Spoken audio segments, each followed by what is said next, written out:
Hello and welcome to the Forgeborn Finishing School. I'm Kckid and I'll be analyzing Forgeborn battles to help take your game to the next level. Welcome back. Today we are going to be going over the Solforge Fusion Collection Manager. Now this is a tool that was created by a couple of players. Originally MooreThanMoost on the Discord was the creator of the Solforge Fusion Collection Manager. And is being maintained by MooreThanMoost, Mlvanbie, and Namrog as well.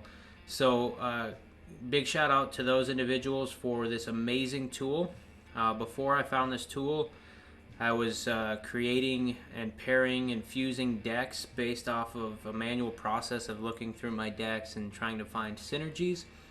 It was very difficult. If you have not used this collection manager, you are living in the past and it will blow your mind. So I felt like this was a great topic for a video. I've had a couple of, quite a few people reach out to me, ask for help fusing decks. I love to do that. Feel free to reach out. Send me a message on the Discord, email, over YouTube, however you want to reach out to me. I love talking to people about decks, helping to try to find good pairings. But my number one response is always, let's pull up your collection in the collection manager and start taking a look. And so I'm going to walk through that process here so you can see it in action. The link will be in the video description, of course. You can see it on the screen here. But the other place to get it is in the Discord channel. If you go into the Stoneblade Discord content creators, it is a pinned topic there as well. So that link is going to bring you to this page you see here. Which is just kind of a landing page to go into the collection manager. So really you're going to click this hyperlink here that says Solforge Fusion Collection Manager, and you're going to see the latest version of the collection manager. And so they do pretty regular updates to it and have some really phenomenal updates right after set 2. So I always advise going to that content creators tab in Discord and pulling it out of there so you know you're getting the latest and greatest stuff.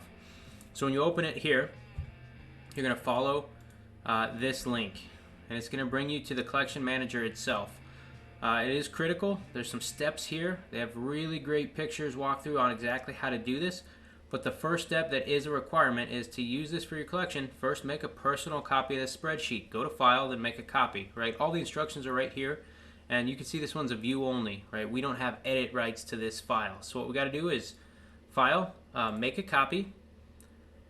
And it's going to go into My Drive. And all we're going to do is, make a name for this. So, Kckid copy of Solforge Fusion Collection Manager version 5.6. That looks great to me. Go ahead and make that copy. And it's going to open it up right away in a new tab for us. Give it a second. Okay. So, I'm going to close this view only tab. We don't need those anymore. And now we've got our tab here, Kckid's copy. There's no view only, so we now have edit rights to this document. So then we go into this next step. Right up here, you see this Solforge Fusion menu up on the tab bar. It's very critical. Sometimes, for whatever reason, this specific drop-down menu, Solforge Fusion menu, takes a little bit to load. So if it doesn't show up right away, just give it a minute, especially the first time you load it. I use this collection manager all the time, so it's there for me, but especially when they give new updates, just give it a second, be patient. And then what we're going to do here is you have these options: pull collection, pull fused decks, advanced search, and visible categories. Really, we're just going to talk about the collection here. So the first time that you pull a collection, it's going to be running a script, and it's going to say authorization required. So we're going to go ahead and continue, and we're going to give it authorization to run the script. Now, I'm just a player. I'm not a security advisor, right? I'm not gonna, tell you exactly what this is doing. I'm gonna tell you what I assume it's doing and what I've read that it does. Essentially, this is allowing my Google Drive and this sheet to reach out and connect to the Stoneblade website, and using the name that I give it, which you'll see later, is then scraping out the data and putting it into the sheet. That's all it's doing. I can't say more or less beyond that, but I know that MooreThanMoost and specifically Namrog, and then Mlvanbie, they'd be willing to answer any questions you've got. But this is a phenomenal tool. I've been using it for a very long time without issue. So I'm going to give this access, allow. And now that we've given it access, we got to go ahead and go up here again to Solforge Fusion menu, pull collection. And now that we've given it access, it's asking for a Solforge Fusion username. So I'm going to put in my username that I use to log in to Stoneblade, and I'm going to pull. And this is going to take a little bit of time. It really just kind of is dependent, I think, on how much data it needs to pull. So just give it a minute while it pulls the decks, and you're going to see it's already starting to populate, right? Deck name, deck list, Forgeborn, all the Forgeborn abilities, a Betrayer, Soulbind, and then all of these columns over here, Warrior, Warrior Synergy, Zombie, Zombie Synergy. The more in-depth with you get with this collection manager, you're actually able to edit some of those variables if you want. So the creators of this have done all that work for you. It's phenomenal. They've went through every card, scraped it. All the dinosaurs are going to show up as dinosaurs. Dinosaur synergies are going to show up as synergies. There are a couple of cards that you could argue one way or the other over. And when you get really deep into using this thing, that's something that you could go and edit, of course. But we're just going to go over the basics. And honestly, the basics are fundamentally key to the creation of synergistic decks, in my opinion. So what I like to do is pull out the name a little bit, not necessarily so that I can read that name, but because each of these names is a URL, is a hyperlink to that deck. And then it will directly pull up a tab to that deck, and you get a look at the deck. So I personally like this deck list here, where I can peruse through the decks pretty quickly. Look through the list of cards, and then if I need to look at something in closer, I'll go to the link. But I've also been told by quite a few people that they are not going to read a list of cards in alphabetical order, and then that doesn't help them visualize the deck. So it's really nice to have that URL there. So this is how I like to set mine up, just as a base view. And so now I can see all of my decks if I were to scroll down. But most importantly, what I'm going to talk about now is kind of how I would go through someone's collection. If someone reaches out to me and says, could you help me fuse some decks? This is exactly the process I take to start looking for potential pairing partners. And it's also what I do with my collection.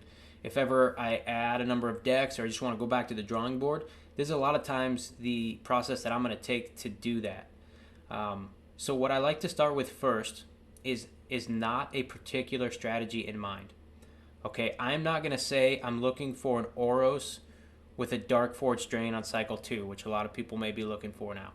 I'm not going to look for a Sunder with, Spell Surge on cycle 2. Okay, so that's not the approach that I would advise you take. Once you really understand your collection and you're digging into it, then of course you can start looking for those particulars. But what I would advise we do is we step over here and we start looking at these columns here, these synergistic columns. And some of the creature types are stronger right now than other creature types in Solforge Fusion. But that doesn't mean your best pairing in your collection is going to be using those, right? So Mage and Mage synergies are pretty strong, I would say, in the current state of the game. But that doesn't mean you're going to have the deck with the amount of mages or the amount of mage synergistic cards. So I wouldn't jump straight there. I would work your way through the line. So what I'm going to do first is Beast, and I'm going to sort Z to A to give me the highest number and moving down, okay? And so what I'm looking for is extreme outliers based off of the algorithm. And you're just looking for extreme numbers, and typically on the high end, right? So these decks each have 5 beasts and 1 beast synergy. Okay, so now that I see that, I'm going to sort by beast synergy, and I could see, okay, now that I'm looking at this, right, the best I get is 3-2 or these 5 1s. So what I would do is go over here, and there's 2 ways you can do it. I'm a very manual paper and pencil type of person, which is funny because I use a spreadsheet. I read through the cards and I understand it. But then I go and I write in a column on a piece of paper beasts, and I write the Scoffing Vampiric Gladiators, the Men of Slippery Curveball Knot, the Ire Brigade, right, the Army of Hound and Host. I just kind of write those down, and then I'm going to move on, and I'm going to come back to them later for a little bit closer of a look. But one other thing you can do is if you pull up your deck here, and you see the Men of Slippery Curveball Knot. All right, so I'm going to, curveball knot's a pretty strange word, so I'm going to copy that there. Go to my decks and input curveball knot, and I could add a tag here that says beast. Okay, update deck. So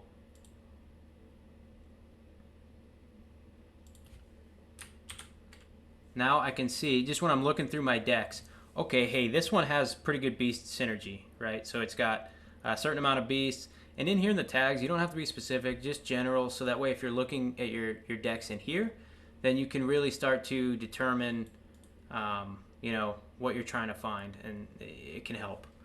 I like the pen and paper method, but this is another way to assign tags to your decks. Okay, so I've written those down. And look, so all of these are purple, right? So we got to go down a little deeper, and I like to do, 2 colors at a minimum, 3 if I can really find, one that sticks out. So I'm going to take a look at this over here, this green. Beast 2, Synergy 1, okay, and that seems to be about as good as it's getting. But one thing I can do to turn out the colors, you could filter by color. I guess I like to do Forgeborn, however you want to do it. So I'm just going to do green.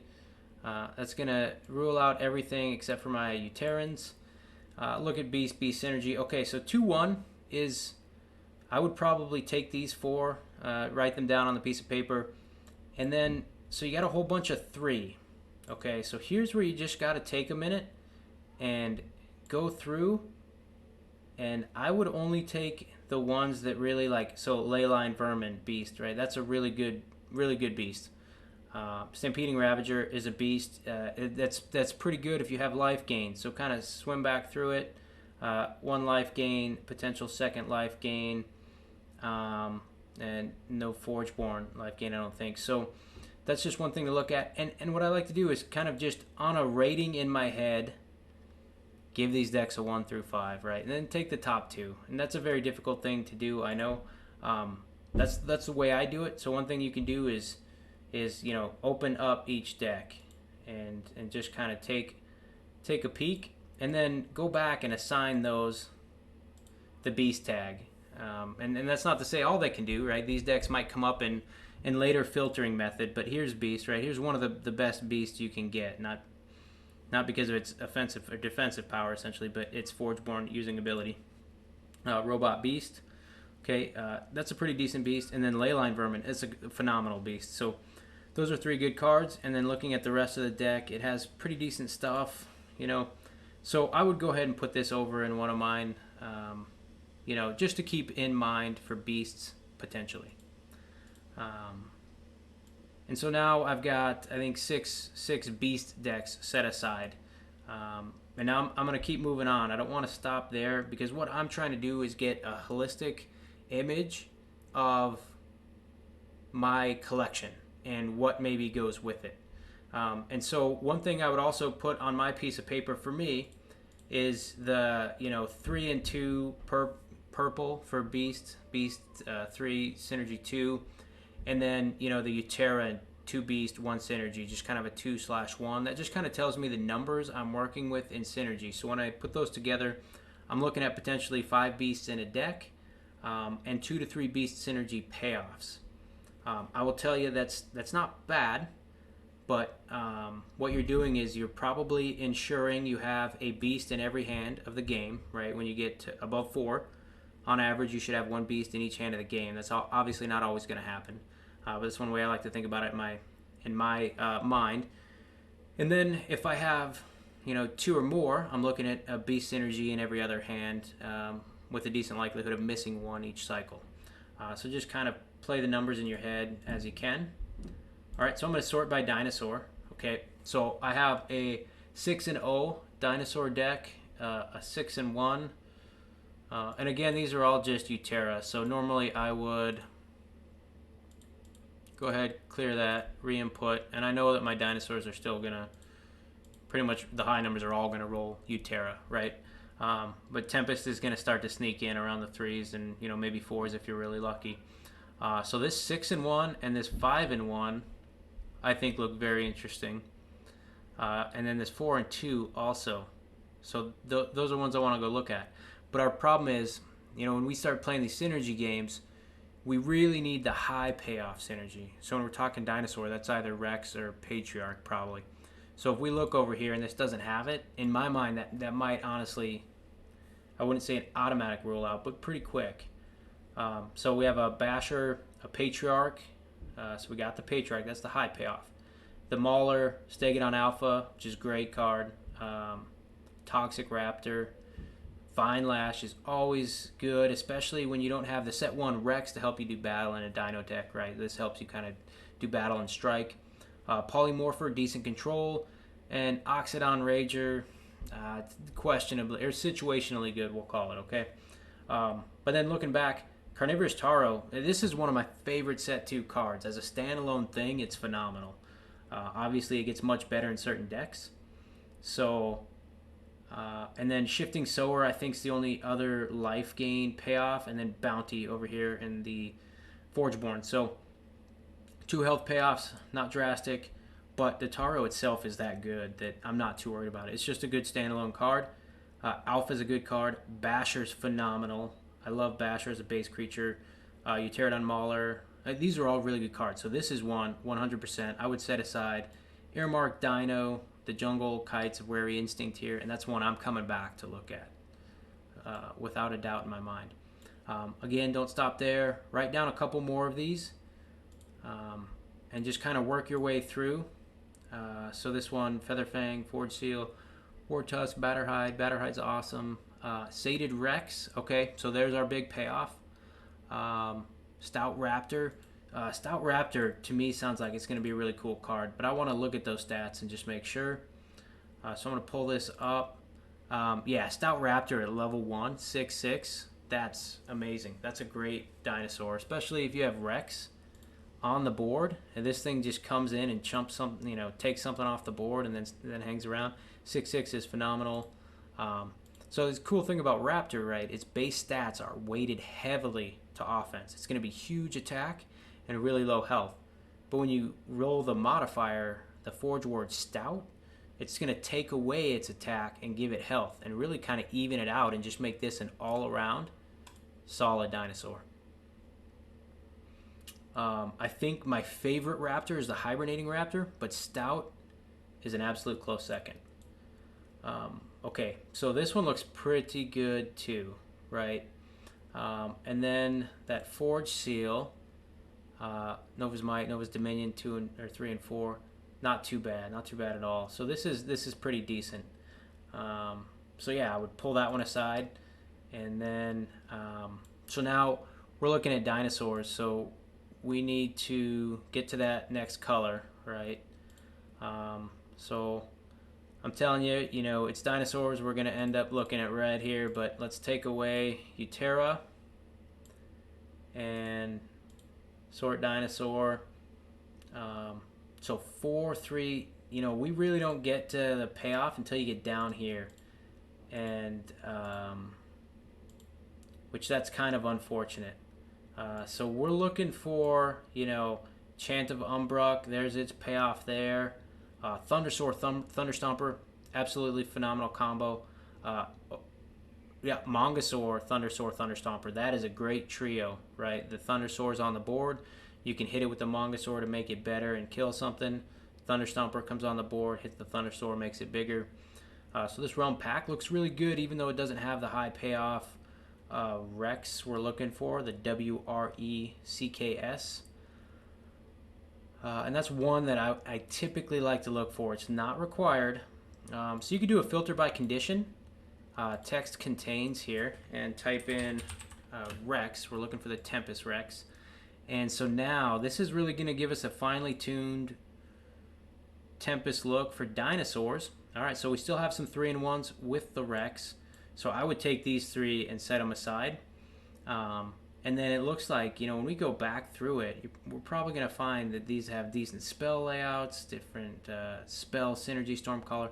So definitely something to keep in mind is that just because you tag it dinosaur doesn't mean you're not going to come back later and tag it with mage, right? Or tag it with spell. So we've got that. We're going to clear our filters.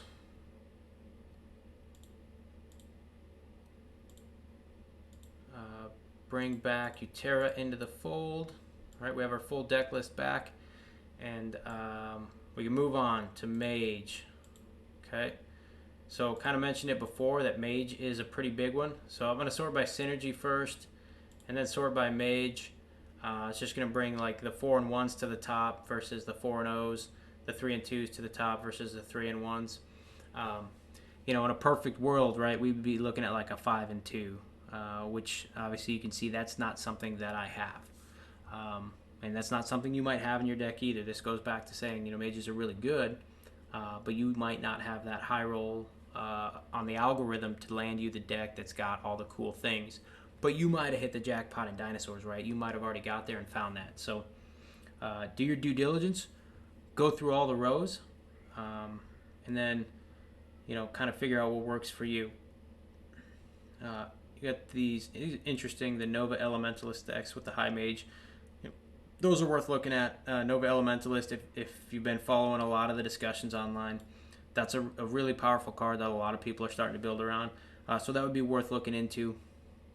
And it just so happens to synergize well into purple decks with a certain mage by the name of Darkheart Sorcerer, right? So if you've got mages and mage synergies and Nova Elementalist, you could pair that into a Darkheart Sorcerer Necrim deck, potentially with a bunch of other mages. So something to keep an eye on there. So pull down, write your mages down. Typically mages, you are looking at, red, blue, and purple. That's where most people's minds go first. I will tell you that green will sometimes has some very sneaky, powerful mages. So don't ever rule them out. So like this deck has the Druid, which 2 bodies on the board is good, right? It does that for you. And it has this one has a Betrayer Master, and then the Keeper. But some other ones, some high-profile ones, are Taliesin and Reveler, which are phenomenal mages. So if you have a deck with some really high spell count and high mage synergy, and then you pair it into Utera with Reveler, Taliesin, like that can be a decent combo. So what I do like to do here after doing mages, after I've written down my mage numbers, I'm going to come back to them, right? I'm not skipping all these minions, replacement, warriors, spirits, scientists, robots, because you got to do your due diligence. You got to look through them all to really understand your collection. I truly believe that. But I do recommend once you do mages, jump straight over to spell, okay? And then you'll go back, right? Because this is going to tell you a lot, right? So my highest mage count of 5, and I look over here, has 4 spells and 6 spell synergy. So this deck is, all of these here, even this one that's only got 4 mages, but look at this, 5 spells and 6 spell synergy. So those are some ones you really want to look at, see what's going on there and what can you really get going off of that. So a Seer Mecha Mage, that's a spell synergy. Lightning Tamer probably counts because it plays a spell sprite. The spell sprite gains off spells. Nova Elementalist, when it comes into play, it plays a spell, right? The Rumble Spark energy. Mystical Teacher, that probably is not counting. Warbringer Ritual plays a spell sprite, so that counts. And then the level 2 gets to play a free spell. Chaining Worm, free spell. Then Rumble Spark. Embodiment, when you play a spell, it gains. So you do have to take some of the numbers with a grain of salt because a lot of these are just because they're playing minions. Doesn't mean it's bad, but you just got to understand where those numbers are coming from. But that's still one that I would definitely take a hard look at. And then, don't rule out these 3 and 4s because set 1, I think you're often going to see some lower numbers, right? Because a Soulbind counts as a spell a lot of times. If it brings a spell in, it counts as a spell. So it'll just give you a higher number than you might be expecting to see. But set 1, we're all a little bit more used to that. It's going to come in with some pretty, typical things here. So, yeah, this one's pretty good. So there we go. And then I'm just going to finish out through here, like healing synergy, healing source. Obviously, this is a pretty decent one. I would say in the current environment of the game.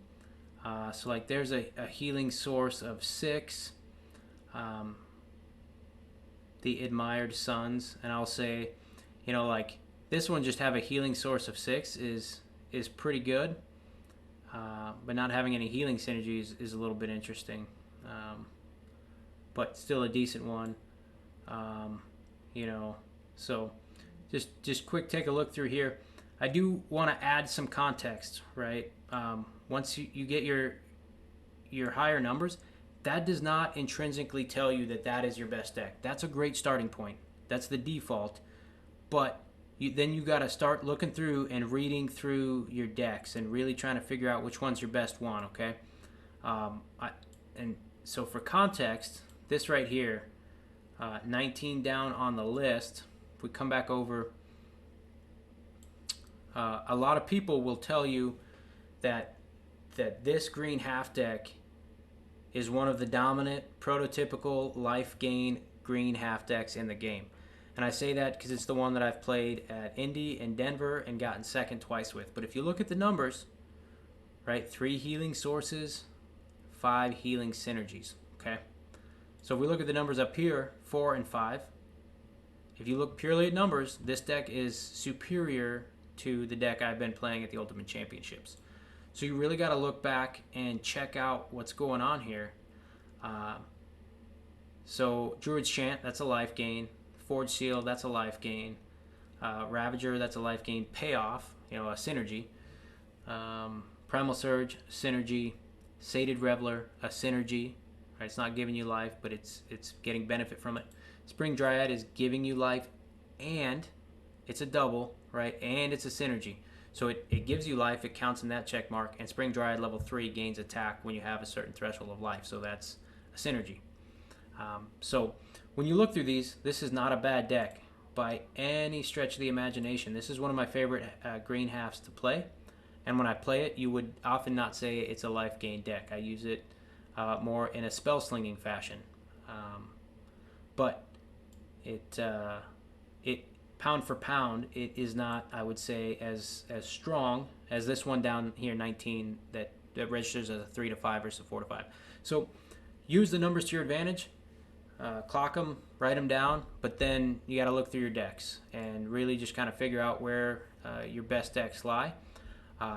But going into that next step, that's a big leap. I think what you should use a collection manager first and foremost is to find your highest numbers, your outliers of the algorithm, right? Which deck rolled 6 dinosaurs, or if it's in your collection, which deck rolled 4 dinosaurs but two dinosaur synergies, which is a pretty decent pairing there for dinosaurs. And one of these things along the lines, let's say you have 10 decks, 8 decks, 20 decks. Somewhere along the line, you're going to find that you probably have one that rolled higher on the algorithm than all the rest of yours. Okay, might not be mage, it might be armor. And armor right now, if you talk in the competitive state of the game, is not considered a strong engine to build around or synergy. However, if in your limited collection, that's the deck that high rolled, okay, of your 8 decks, you happen to land a 5 and 2 armor, or a 4 and 3, or something higher, that might be part of, that might be half of your best potential fuse deck that you own in your collection. So don't look at what everyone else has and assume that you need to go, because you have a Nova Elementalist, you have to play it. Now, Nova Elementalist with the Rumble Spark Energy is strong enough that it's probably worth playing. Maybe that was a bad example, but don't just think life gain, okay, I have to play life gain. Because in your collection, that simply might not be the best fuse. So I'll step off that soapbox, but I just want to, this is the best way to find your best tools in the game. And you can go through here and, look at what cards have activate abilities, what cards have ready, all the way through stealth givers, all of these things. And, dragons. Dude, there's some dude out there that's got 2 legendary dragons, dropped them in Discord. That's absolutely amazing. That would be a cool deck to own. That'd be fun to pop here. This very last column, so I wanted to get all the way to the end here. This was added a little bit after set 2, and I think that the community was so excited to see this one because Duplication Dome is such a fun card for one, and then you want deploys in a deck. But this is weirdly enough one of the metrics I don't think people follow enough or really adhere to enough. So if I have 2 decks that I think are really evenly matched, right, and I'm looking at their cards, there are times where I'm going to look for specific cards that might tip the scale, like a Leyline Vermin, I mentioned that before. That might tip the scale. But another thing that I like to look through personally, and I think this might just be a me thing, I haven't heard a lot of people talk about it, but look for high deploys, okay? If you're really trying to cut hairs on which deck pairing to go with, look for high deploy counts. Because what that gives you is it removes the opportunity for your opponent to remove all of the value of your card. Because the second you play it, you get some value, okay? So if you're playing against a heavy removal deck and every time you play a creature, they're killing it, well, at least if you're playing predominantly deploy abilities, you're getting some value, okay? And every deck's different, so you got to look through the deploys. But let's just take a look at this one for a second. So Ferocious Basher, when you deploy, it instantly gives itself armor. So that might protect it a little bit. Mystical Bear, when you play it, you instantly get a second creature, and the Wisp. Shardblade Delver, if you replace something, it instantly gets bigger. Pterodon Mauler, kind of same situation. So just look through those. If you're looking at against a deck that's got a very similar layout, right? It's got a Basher, but the Basher doesn't instantly get a little bit more protected when it comes on the field. Or if there's a bear, but it's just a stout bear, right?